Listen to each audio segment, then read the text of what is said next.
বিসমিল্লাহির রহমানির রহিম। প্রিয় শিক্ষার্থী, আশা করি তোমরা সবাই অনেক ভালো আছো। আজকে আলোচনা করব নিউমেরিক্যাল অ্যানালাইসিসের চ্যাপ্টার নাম্বার 2, বীজগণিতীয় ও তুরীয় সমীকরণের সমাধান।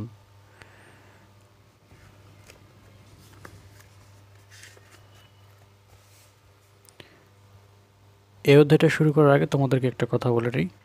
এই অধ্যায়ে আমরা বিভিন্ন ক্যালকুলেটর ফাংশন শিখব। তোমরা যারা ক্যালকুলেটর এক্সপার্ট আছো তাদের তো কোনো সমস্যাই নেই, তবে আজকে আমি হাতে কলমে তোমাদেরকে ক্যালকুলেটরের ব্যবহারগুলো শেখাবো।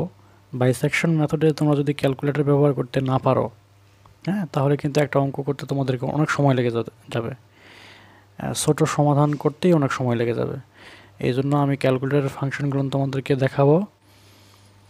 তো চলো শুরু করি।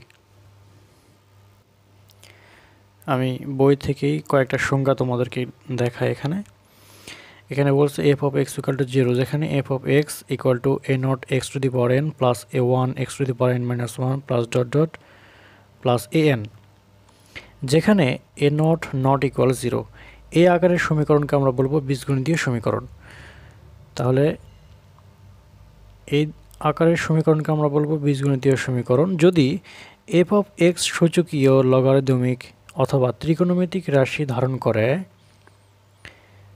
এই সমীকরণের মধ্যে যদি সূচকীয় থাকে, লগ থাকে অথবা ত্রিকোণমিতিক অনুপাত থাকে, তাহলে আমরা f of x equal to 0কে তুরীয় সমীকরণ বলবো। নিচে দেওয়া আছে যদি এক্স ইকুয়াল টু এ বিন্দুতে F of x equal two 0 হয়। আমরা কিন্তু এই অধ্যায়ের মূল কাজটাই হচ্ছে একটা সমীকরণের মূল নির্ণয় করব কি করে। মূলটা কিভাবে নির্ণয় করতে হবে সেটা আমি তোমাদেরকে দেখাচ্ছি। মূলটা কী জিনিস সেটাও বলতেছি, একটু ধৈর্য সহকারে ভিডিওটি উপভোগ করো। তাহলে কি বলতেছে, যদি একটা বিন্দু এক্স বিন্দুতে এ এর মানের জন্য যদি F of x equal two 0 হয়, সমীকরণের মানটা 0 হয়, তাহলে এ কে মূল বলা হবে। যদি এবং কেবল যদি F of A equal two 0 হয়, মানে সমীকরণের মধ্যে এ বসানোর পরে সমীকরণের মানটা যদি 0 হয়, তখন আমরা বলবো এই এ কে এই ফাংশনের বা এই সমীকরণের মূল। আচ্ছা, যেমন এখান থেকে দুইটা সমীকরণ দেওয়া আছে, এটা এবং এটা হচ্ছে ইত্যাদি বীজগণিতীয় সমীকরণ, কারণ এখানে সূচক নাই, লগ নাই, ত্রিকোণমিতিক অনুপাতের কোনো ঝামেলাই নেই। কিন্তু নিচে দেখো 3x³ প্লাস লগ, এই সমীকরণের মধ্যে লগ সংযুক্ত আছে, ত্রিকোণমিতিক অনুপাতও সংযুক্ত আছে। তো এই ধরনের সমীকরণকে আমরা বলবো তুরীয় সমীকরণ। এই কথাটা একটু মাথায় রাখবে। তো এই অধ্যায়ে আমরা f of x equal two 0 আকারের বীজগণিতীয় অথবা তুরীয় সমীকরণ সমাধানের কিছু সাংখ্যিক পদ্ধতি নিয়ে আলোচনা করব। কিছু সাংখ্যিক পদ্ধতি। এই অধ্যায়ে কয়েকটা পদ্ধতি আছে সমীকরণের মূল কিভাবে নির্ণয় করতে হবে। এই অধ্যায়ে আমরা শিখব কয়েকটা সাংখ্যিক পদ্ধতির মাধ্যমে মূল নির্ণয় করা। তো সাংখ্যিক পদ্ধতিগুলো হচ্ছে এরকম, দেখো। নাম্বার 1 হচ্ছে বাইসেকশন মেথড।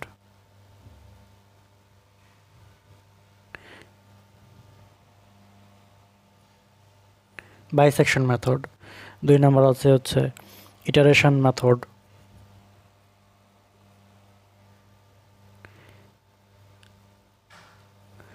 আবার 3 নম্বর হচ্ছে আরও আছে যে নিউটন রাপসন মেথড।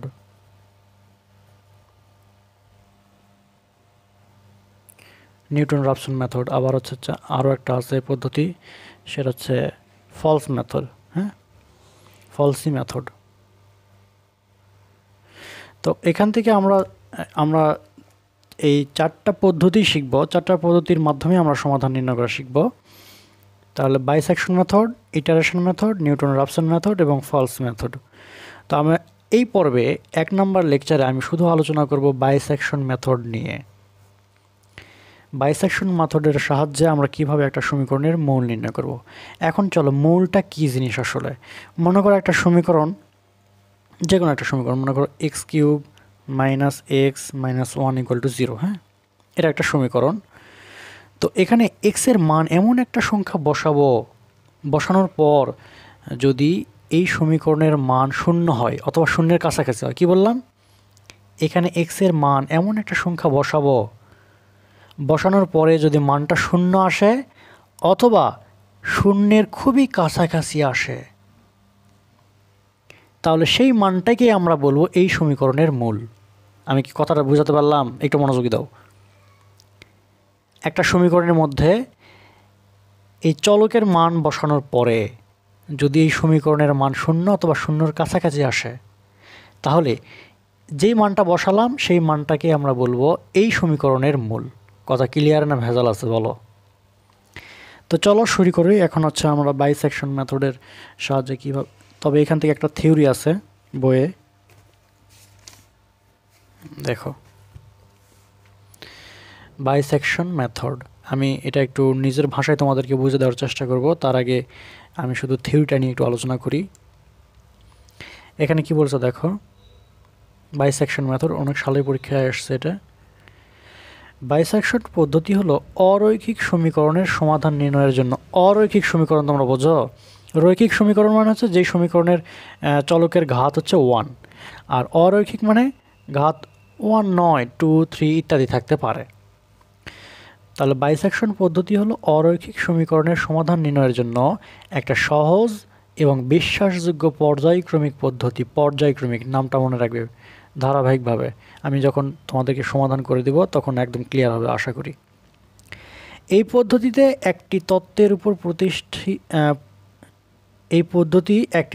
উপর প্রতিষ্ঠিত। তা হলো যদি এফ অফ এক্স ফাংশনটি a equal to x less than equal to x less than equal to b এই ব্যবধির মধ্যে অবিচ্ছিন্ন হয় এবং এফ অফ এ এবং এফ অফ বি এর চিহ্ন বিপরীত হয়, মানে একটা ধনাত্মক একটা ঋণাত্মক হয়, তবে এ ও বি এর মধ্যে F of A equal two 0 সমীকরণের অন্তত একটি মূল বিদ্যমান।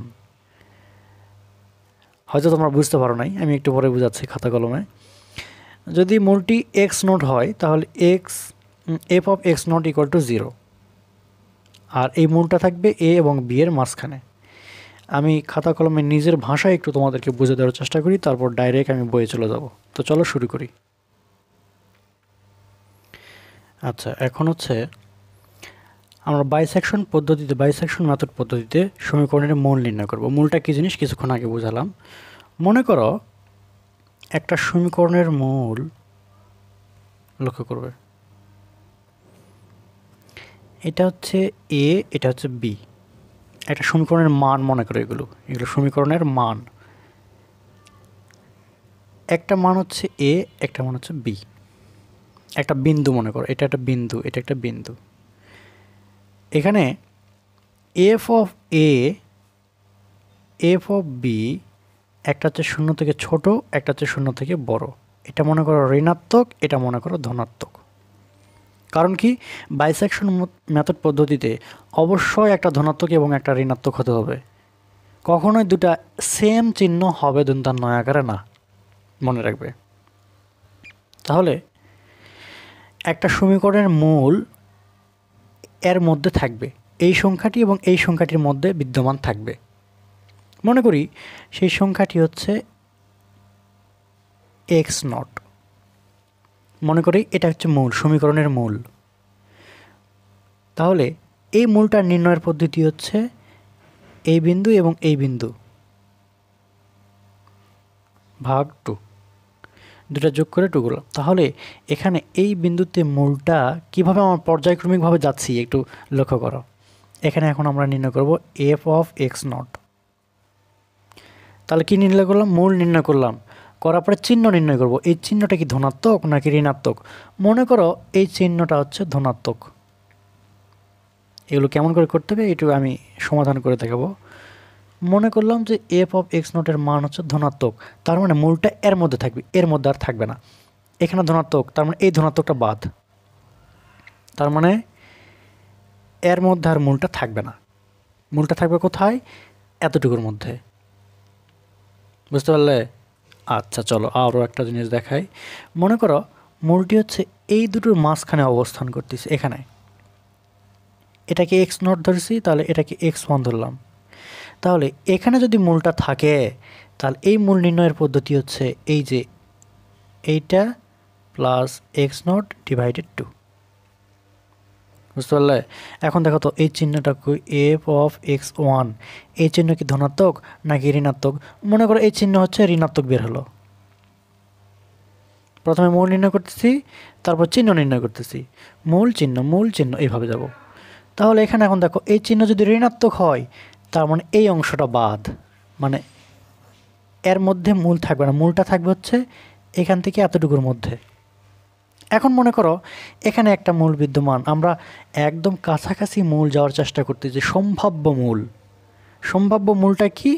যেই মূলটা বসালে সমীকরণের মান প্রায় শূন্য অথবা শূন্যের কাছাকাছি চলে আসবে এরকম অবস্থা, সেটা আমরা নির্ণয় করতেছি।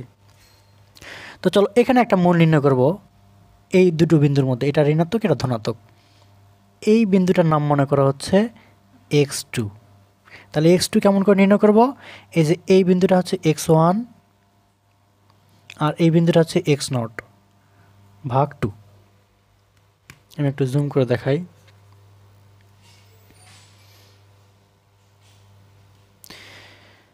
তাহলে এই দুটোর মধ্যে মূলটা হচ্ছে এখানে থাকবে। তাহলে এখন দেখো তো এফ অফ x2 এর মান কি ধনাত্মক নাকি ঋণাত্মক? যদি তোমরা এই মানটা আমরা ধনাত্মক পাই, এটা আমরা ক্যালকুলেটরের সাহায্যে দেখে নেব। হ্যাঁ, এটা মান মনে করো ধনাত্মক, তার মানে মূলটা থাকবে এতটুকুর মধ্যে, এই অংশটা বাদ। মূলটা থাকবে কোথায়? এই অংশের মধ্যে, এখানে মূলটা থাকবে। তো এইভাবে আমরা পর্যায়ক্রমিকভাবে চলতে থাকবো। প্রথমে মূল নির্ণয় করব, তারপরে চিহ্ন নির্ণয় করব, মূল চিহ্ন এইভাবে নির্ণয় করতেই থাকবো।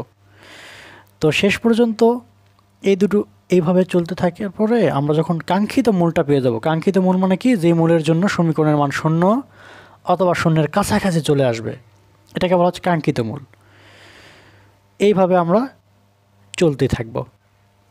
এখন যদি তোমাদের এটা যদি বুঝতে পারো, তাহলে কিন্তু এখন তোমরা এই যে বইয়ে চলে যাই, এখানে একটা থিওরি আছে, এই থিওরিটা তোমাদেরকে ইজি মনে হবে। দেখো এখানে বাইসেকশন মেথডের যে থিওরিটা আছে, আমি এখান থেকে তোমাদেরকে এখন দেখাই। ধরি এ বি ব্যবধিতে এফ অফ এ ঋণাত্মক, এফ অফ বি ধনাত্মক। মানে আমি যেটা ধরেছিলাম এখানে দেখো, আমি কিন্তু এখান থেকেও বুঝাবো। এফ অফ এ হচ্ছে ঋণাত্মক আর এফ অফ বি হচ্ছে ধনাত্মক। আচ্ছা, তখন এ বি ব্যবধির মধ্যে F of A equal two 0 সমীকরণের অন্তত একটি মূল বিদ্যমান থাকবে, মানে এর মধ্যে একটা মূল থাকবে, এটা কথা বলতেছে। ধরি মূলের আসন্ন মান x0। তাহলে আমরা ধরে নিলাম যে প্রথমে ধরে নিয়েছিলাম এটা x0 হচ্ছে আমাদের মূলের আসন্ন মান। তাহলে কেমন করে নির্ণয় করব? a plus b divided 2। এই কাজটাই করছে, দেখো কোথায়, এই যে a প্লাস বি ডিভাইডেড 2, যা এ এবং বি বিন্দুকে দুইটা ভাগে ভাগ করছে। কিভাবে? a0 এবং b0 বিন্দুতে মধ্যবর্তী দুইটিকে দুই ভাগে বিভক্ত করা হয়েছে। x0 মূল যদি F of x0 equal to 0 হয়, অন্যথায় মূলটি এ x0 ব্যবধির মধ্যে থাকবে যদি এফ অফ এক্স ঋণাত্মক হয়। মানে এখানে আমি একটু এখানে বুঝে দিই, তাহলে ক্লিয়ার হয়ে যাবে।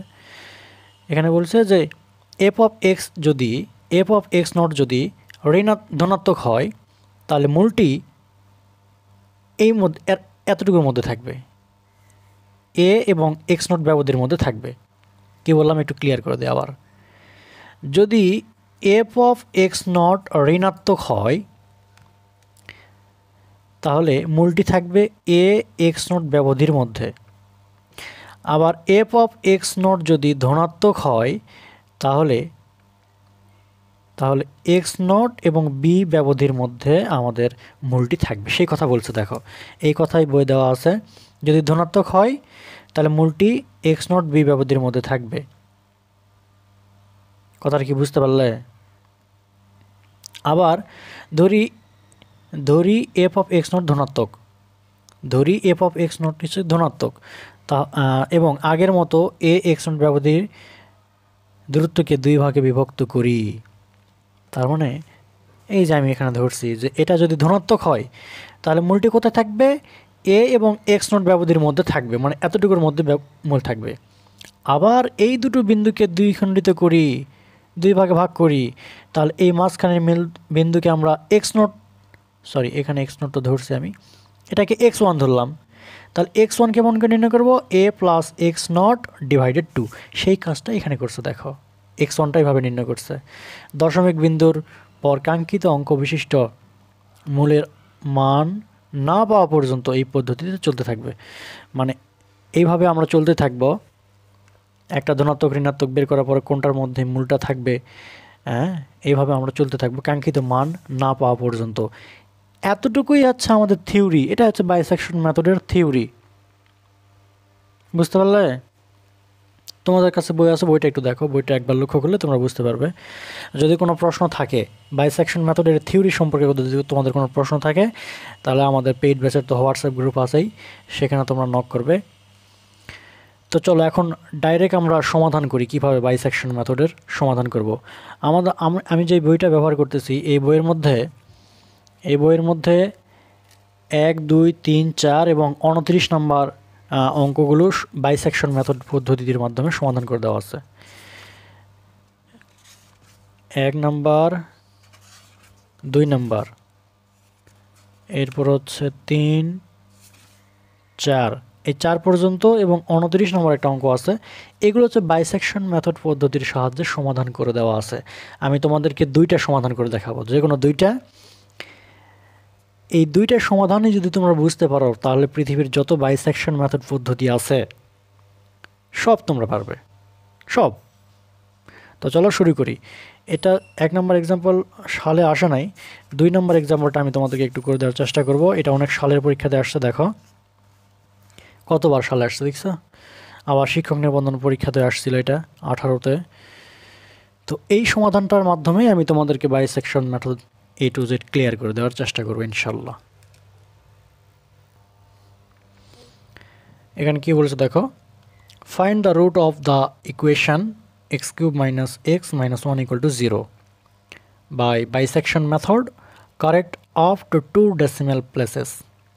তার মানে দশমিক বিন্দুর পরে 2 দশমিক স্থান পর্যন্ত আমরা এই সমীকরণের মূলটা নির্ণয় করব। তো সমীকরণের মূল নির্ণয়ের পদ্ধতি আমরা তো ক্যালকুলেটরের সাহায্যে তোমাদেরকে একটু দেখাইনি, একটু দেখাচ্ছি, ধৈর্য ধরো। এখন আমরা খাতা কলমে চলে যাই।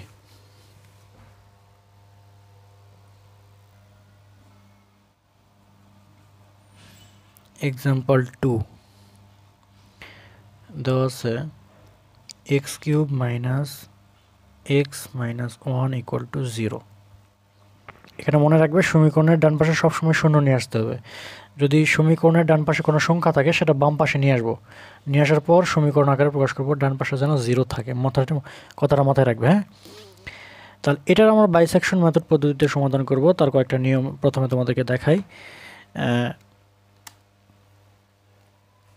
ক্যালকুলেটরে চলে যাও একটু।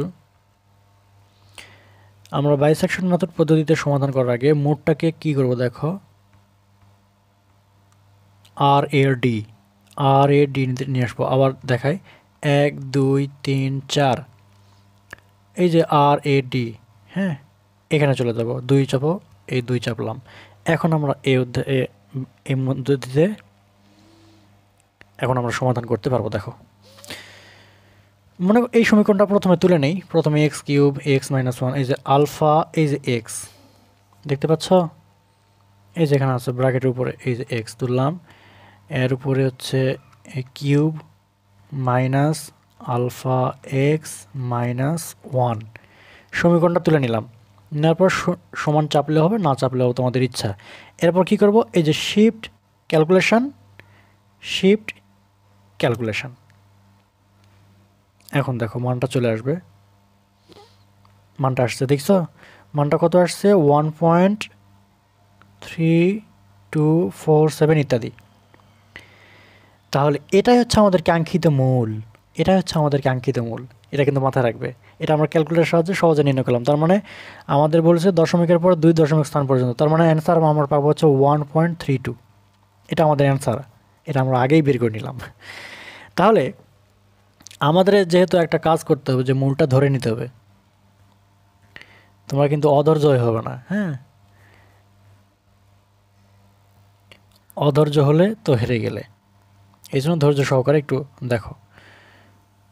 তাহলে যেহেতু আমাদের 1.32 এটা হচ্ছে মূল, তার মানে মূলটা থাকবে 1 এবং 2 এর মাঝখানে, তাই না? মানে কি 1 এবং 2 এর মাঝখানে মূলটা থাকবে, এটা তো ক্লিয়ার। এই কাজটা এখন আমরা করব। এই সমীকরণে এক্স এফ অফ 1 বসাবো, এফ অফ 2 বসাবো। এখন দেখব যে এগুলোর মান কি ধনাত্মক ঋণাত্মক আসে নাকি সেম চিহ্ন আসে। এই কাজটা এখন আমরা করে নেব। দেখো তো চলো প্রথমে কি করব,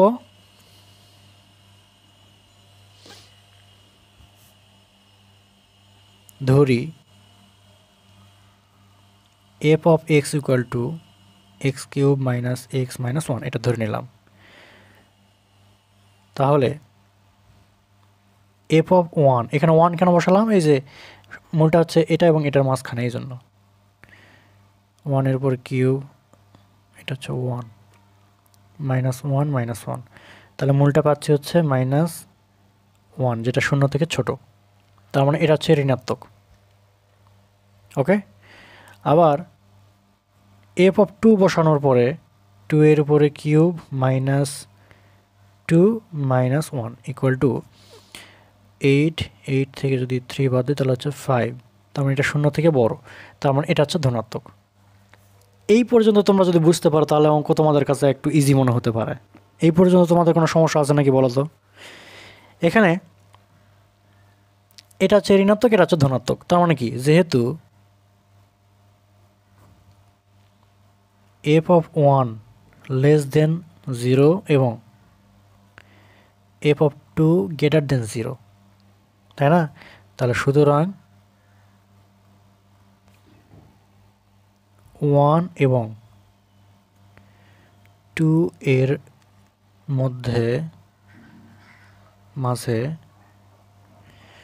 সমীকরণের মূল বিদ্যমান।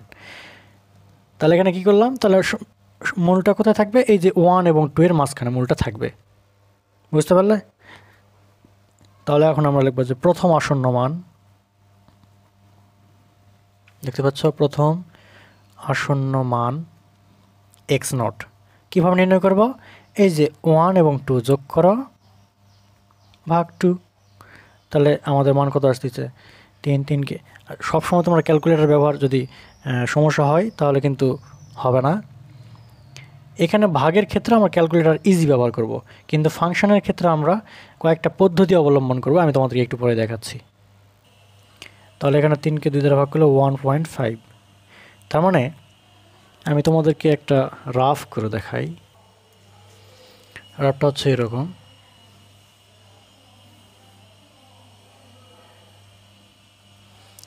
এটাকে আমরা ধরেছি 1, এটাকে ধরেছি 2, এটা ঋণাত্মক, এটা ধনাত্মক। তাহলে মাঝখানে একটা বিন্দু নির্ণয় করলাম হচ্ছে এক্স নট, 1 + 2 / 2, তাই না? এটা নির্ণয় করলাম এক্স নট। এই যে এখন আমরা দেখব যে এই এক্স নটটা কি, এটা কি ধনাত্মক নাকি ঋণাত্মক, সেই কাজটা করব। তাহলে এখানে কি করব, দেখো এখানে কাজ করব হচ্ছে এফ অফ, এই যে 1.5 আছে, তার মানে হচ্ছে 1.5 ইকুয়াল টু 1.5 এর উপরে কিউব, এই সমীকরণ আকারে লিখবো কিন্তু এর উপরে কিউব আছে এই জন্য কিউব দিলাম, মাইনাস এক্সের জায়গাতে বসালাম 1.5 মাইনাস 1। এখন এই মানটা এখন ক্যালকুলেটরের সাহায্যে কেমন করে করবো সেটাই আমি তোমাদেরকে এখন দেখাই। কি করব দেখো, এই যে কপি করে এই সমীকরণটা নিয়ে আসলাম, ভালো করে বুঝো। এরপরে আরেকটা জিনিস দেখাই, এই যে ক্যালকুলেটারে নিয়ে আসলাম, নিয়ে আসার পর এই যে ক্যালকুলেশন আছে, এই ক্যালকুলেশন সমীকরণটা আগে লিখলাম, হ্যাঁ। এরপর এই যে ক্যালকুলেশনে চাপ দিলাম, দেওয়ার পর এখানে আছে কত 1.5, এখানে 1.5 আছে, এই জন্য আমরা লিখলাম 1.5, লেখার পর সমান চাপো, কত আসছে থেকে 0 লেখো, এখানে 0.875।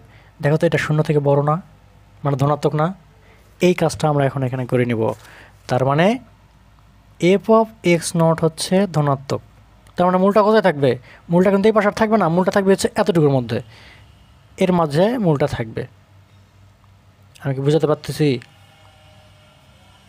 এর মধ্যে মূল, তার মানে এই অংশটা বাদ, একবার কেটে দিই, এই অংশটা বাদ। এখন আমরা কি করব দেখো, এখন আমরা লিখব যে মূলটি হচ্ছে 1 এবং এই যে এক্স নোটের মধ্যে থাকবে। তাহলে আমরা লিখব এখন সুতরাং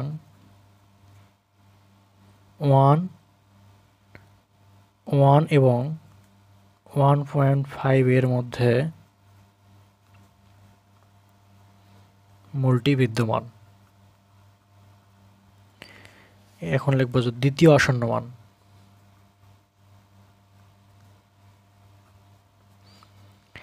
তাহলে দ্বিতীয় আসন্ন মান হচ্ছে x1। x1টা কি হবে 1 প্লাস 1.5 ডিভাইডেড 2। ক্যালকুলেটর ব্যবহার করলে 1 প্লাস 1.5 ডিভাইডেড 2 মান আসতেছে 1.25।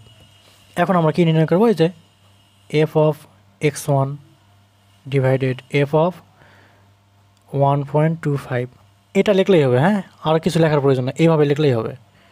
তাহলে সময় বাঁচবে আমাদেরকে আরও। তাহলে এখন কী করবো? এই যে কপি করে এই সমীকরণে নিয়ে আসলাম। নিয়ে আসার পরে এই যে ক্যালকুলেশনে চাপ দেওয়ার পরে এটা কত? 1.25 লেখো। 1.25 সমান চাপো, কত আসতেছে দেখো, -0.29 ইত্যাদি লেখো, আর লেখার প্রয়োজন না। এটা হচ্ছে ঋণাত্মক। তাহলে এখন দেখো তো, এই যে এখানে একটা মান নির্ণয় করলাম x1, তাই না? এখন f অফ x1 কি ঋণাত্মক বের হলো। তার মানে কি মূলটি এই পাশে আর থাকবে না। মূলটি কিন্তু এই যে এই পাশে আর থাকবে না, মূলটি থাকবে হচ্ছে এতটুকু এবং এতটুকুর মাঝে। তাহলে মূলটি কোথায় থাকবে? মূলটি থাকবে হচ্ছে x1 এবং x নোটের মাঝে। সেই কাজটা এখন আমরা এখানে লিখে নেব। দেখো, তাহলে এখন আমরা কি লিখব?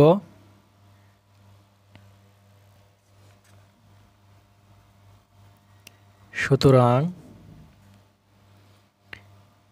1.25 এবং 1.5 এর মধ্যে মূলটি বিদ্যমান। তাহলে দেখো এখন তৃতীয় আসন্ন মান। এই আসন্ন মান এগুলো লিখলেও হয়, না লিখলেও হয়, হ্যাঁ, কোনো সমস্যা নাই। তারপর আমি লিখি তৃতীয় আসন্ন মান x2। এখানে আমরা x1 ধরেছি, এখানে লিখলাম x2। তাহলে কি লিখবো? 1.25 প্লাস 1.5 ডিভাইডেড 2 ইকুয়াল, এটা যদি আমরা ক্যালকুলেশন করি, এটা আমরা ক্যালকুলেশন করে বললাম হচ্ছে 1.375।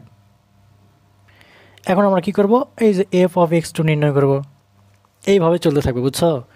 তাহলে f অফ x2 যদি নির্ণয় করি, আমরা এখানে লিখব f অফ x2 এর মান হচ্ছে 1.375 ইকুয়াল, কীভাবে নির্ণয় করবো? এই যে কপি করে এই সমীকরণে নিয়ে আসলাম, এরপরে ক্যালকুলেশনে চাপলাম, এরপর হচ্ছে 1.375 ইকুয়েশন সমান হচ্ছে 0.2246, মানে হচ্ছে 0 থেকে বড়, মানে ধনাত্মক। তার মানে আমরা x2 নির্ণয় করলাম ধনাত্মক, মানে এখানে চলে যাও, এখানে আমরা নির্ণয় করলাম x2, এটা কি ধনাত্মক। f অফ x2 এটা হচ্ছে ধনাত্মক। তার মানে মূলটি এই পাশে আর থাকবে না, মূলটি থাকবে হচ্ছে x1 এবং x2 এর মাঝে, এতটুকুর মাঝে মূলটি বিদ্যমান। ওকে, এইভাবে চলতে থাকবো। দেখো, তাহলে মূলটি অতএব সুতরাং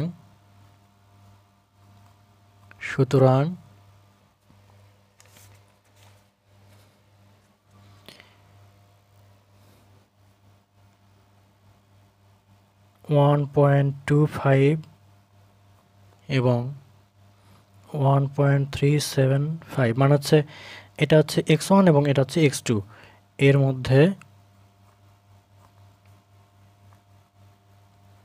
মূলটি বিদ্যমান।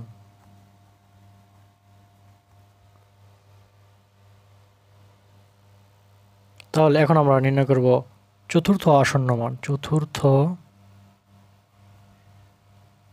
আসন্ন মান x4, না সরি, এর এখানে x2 নির্ণয় করেছি, এখানে হচ্ছে x3 equal to 1.25 plus 1.375 divided 2। তাহলে এটা যদি ক্যালকুলেশন করি, তাহলে আমরা পাচ্ছি হচ্ছে 1.3125। এটা নির্ণয় করলাম। এখন আমরা কি নির্ণয় করব? f of x3। তার মানে f অফ x3 মান কত? 1.3125 ইকুয়াল টু, কীভাবে নির্ণয় করবো এটা? এই যে কপি করে এই যে সমীকরণে নিয়ে আসলাম, সমীকরণে নিয়ে আসার পরে ক্যালকুলেশন চাপলাম, চাপার পর হচ্ছে 1.3125। এখন সমান চাপো, দেখো কত আসতেছে -0.05, মানে হচ্ছে ঋণাত্মক। তার মানে এখানে একটা মান আমরা পেয়ে গেলাম। এখানে x3 মান নির্ণয় করলাম। x3 মান হচ্ছে f(x3), এটা হচ্ছে ঋণাত্মক। মানে মানটি কোথায় থাকবে? এই অংশটা বাদ, মানটা থাকবে x3 এবং x2 এর মাঝে। এটা আমি একটু বড় করে লিখি। এটা হচ্ছে x3 আর এটা হচ্ছে x2, মানে f(x3) এটা হচ্ছে ঋণাত্মক আর এটা হচ্ছে ধনাত্মক। এখন আমি একটু বড় করে লিখলাম, এর মধ্যে মূলটি বিদ্যমান থাকবে। তাহলে এখন কি লিখব? মূলটি থাকবে হচ্ছে x3 এবং x2 এর মধ্যে বিদ্যমান। সুতরাং মূলটি, তোমরা কিন্তু এইভাবে লিখতে পারো যে x3 এবং x2 এর মধ্যে বিদ্যমান। আবার এখানে সংখ্যা লিখতে পারো যে x3 সমান কত, x3 মান হচ্ছে 1.3125, এভাবে লিখতে পারো, কোনো সমস্যা নাই। হ্যাঁ, তাহলে এখানে এখন লিখবো যে পঞ্চম আসন্ন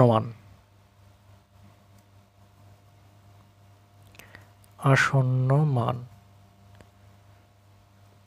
কীভাবে নির্ণয় করব?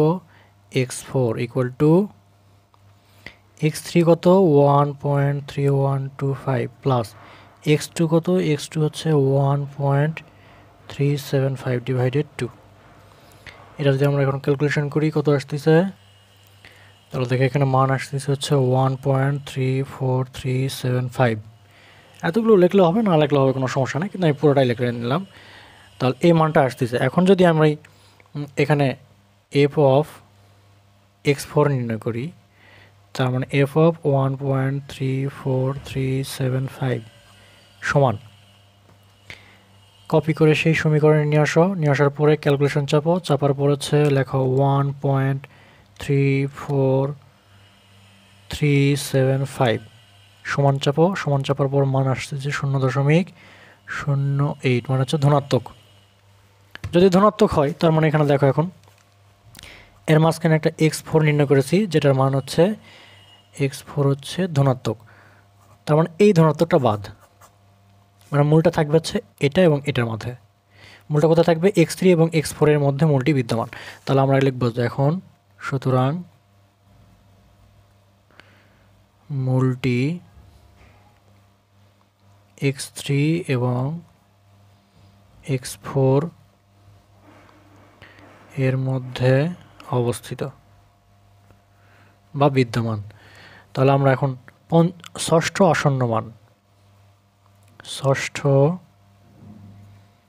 আসন্ন মান x5 ইকুয়াল টু, এখানে x4 নির্ণয় করেছি, এখানে x5।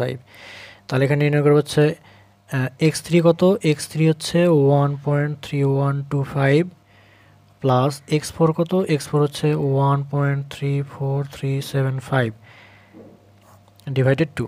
এটা যদি এখন আমরা ক্যালকুলেশন করি, তাহলে এখানে ক্যালকুলেশন করে পাচ্ছি হচ্ছে 1.328125। এত লেখার প্রয়োজন নেই, 4টা দশমিকের পর 4 ঘর পর্যন্ত লিখলাম মনে করো, এত।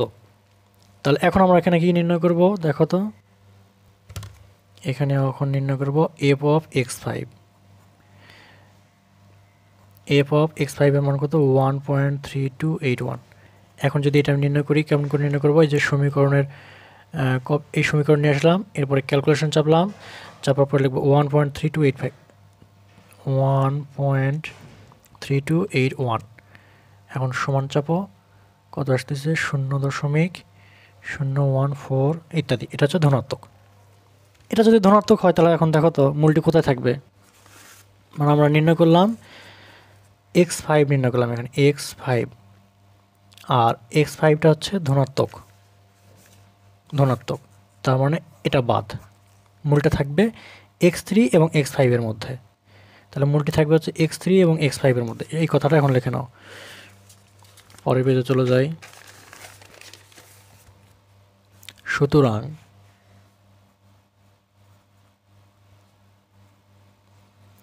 মূলটি x3 এবং x5 এর মধ্যে বিদ্যমান। তাহলে এখন আমরা নির্ণয় করব যে এটা কত নির্ণয় করেছিলাম, এটা হচ্ছে ষষ্ঠ আসন্ন মান। এবার নির্ণয় করব সপ্তম আসন্ন মান।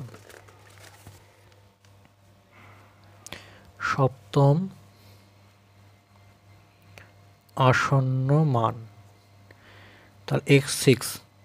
তাহলে x3 কত, x3 আমরা এখান থেকে দেখো এটা আমি যোগ করে নিলাম, এখানে যোগ করে এটা ভাগ করলে আসন্ন মান পাচ্ছি 1.3208। এখন আমরা, তোমরা অনেকে বলতে পারো এখানে 1.32 তো আমরা পেয়ে গেছি, তাহলে আবার অঙ্কটা করার কি প্রয়োজন। আমরা এখানে হচ্ছে দেখো ভালো করে লক্ষ্য করো, এখানে 1.32 পেয়েছি, কিন্তু এখানে দেখো তো এখানে আমরা পেয়েছি 1.328। 5 অথবা 5-এর থেকে যদি বড় হয় তাহলে এর সঙ্গে একটা যোগ করতে হয় 1। তার মানে এখানে কিন্তু আমরা পেয়েছি 1.32 নয়, 33 পেয়েছি আমরা। যতক্ষণ পর্যন্ত আমরা 32 পাইনি ততক্ষণ পর্যন্ত আমরা এইভাবে সমাধানটা করতেই থাকব, বুঝতে পারলে। তাহলে এখানে আমরা 32 পেয়েছি, আরেকটা করে দেখি কি হয়। এখন আমরা নির্ণয় করব f of x6। f of 6 এর মান হচ্ছে 1.3208। তাহলে এটার মান কত হবে, কীভাবে নির্ণয় করব, এই যে কপি করে সমীকরণে নিয়ে আসলাম, নিয়ে আসানোর পরে ক্যালকুলেশন চাপলাম, 1.3208 চাপলাম, বুঝতে পারলে। এখন আমরা যদি সমাধান করি এখান থেকে মান আসতেছে ঋণাত্মক, কত আসতেছে 0.-0.0167 মনে করো। তার মানে 0 থেকে ছোট মানে ঋণাত্মক। তার মানে এখানে আমরা x6 নির্ণয় করেছি, x6, তার মানে এটা হচ্ছে ঋণাত্মক। তার মানে এই ঋণাত্মকটা বাদ, তার মানে মূলটা থাকবে x6 এবং x5 এর মধ্যে। তার মানে মূলটা থাকবে হচ্ছে x6 মানে এটা ঋণাত্মক, x5 এটা হচ্ছে ধনাত্মক, এর মধ্যে মূলটা থাকবে এখানে। তো এখন আমরা লিখব যে সুতরাং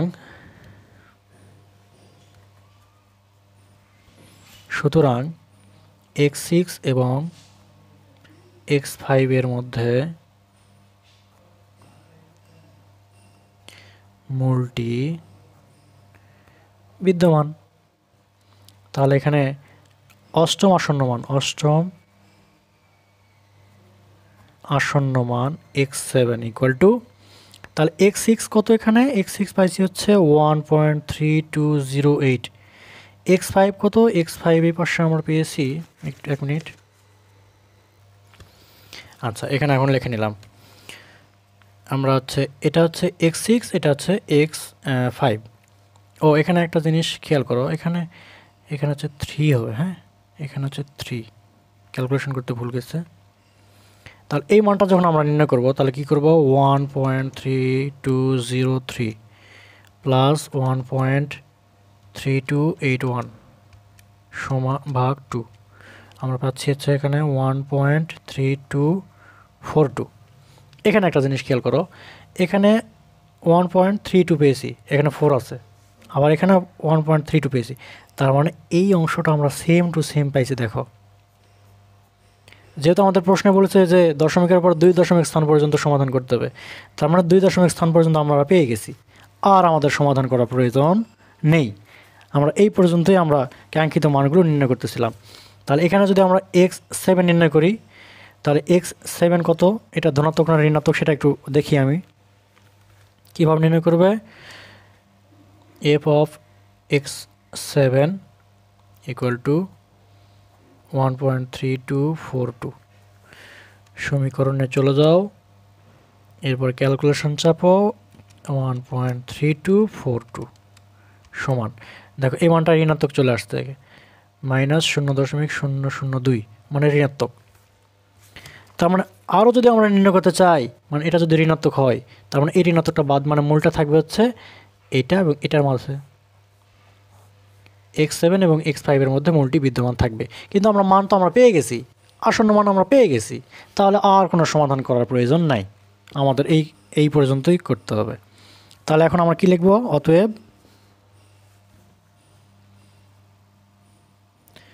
অতএব দশমিক সংখ্যার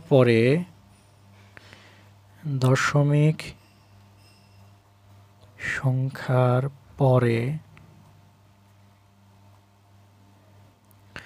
প্রদত্ত সমীকরণের